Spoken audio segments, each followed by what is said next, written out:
ఒక పెద్దాయన పోలింగ్ బూత్లో ఓటు వేసి బయటకి వస్తూ పోలింగ్ ఏజెంట్ని ఇలా అడిగాడు, మా ఆవిడ వచ్చి ఓటు వేసి వెళ్ళిపోయిందా అని. పోలింగ్ ఏజెంట్ లిస్టులో పేరు చెక్ చేసి ఇలా అన్నాడు, హా, కొద్దిసేపటి క్రితం ఆవిడిక్కడే ఉంది, ఓటు వేసి వెళ్ళిపోయారు అని చెప్పాడు. పెద్దాయన చాలా విచారంగా మొహం పెట్టి, నేను కొంచెం ముందు వచ్చి ఉంటే బాగుండేది, ఆవిడని కలిసి ఉండేవాడిని అని అన్నాడు. ఏజెంట్, ఏమి సార్, ఆంటీ మీరు ఒక దగ్గర కలిసి ఉండడం లేదా అని అన్నాడు. పెద్దాయన, మా ఆవిడ చనిపోయి 15 సంవత్సరాలు అయ్యింది, కానీ ఎప్పుడు ఎన్నికలు వచ్చినా ఓటు వేసి వెళ్ళిపోతున్నది అని అన్నాడు. నానమ్మ, అమ్మి, ఈ ఫోన్లో గూగుల్ తల్లిని అడుగు, రేపు వర్షం పడుతుందేమో అని అన్నది.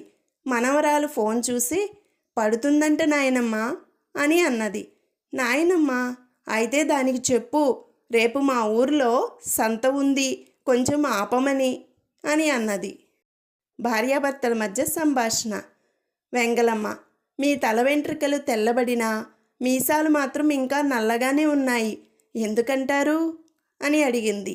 వెంగలప్ప, ఆ మాత్రం తెలియదా, నా మీసాల కంటే తల వెంట్రుకలు 16 ఏళ్ళు పెద్దవి అని అన్నాడు.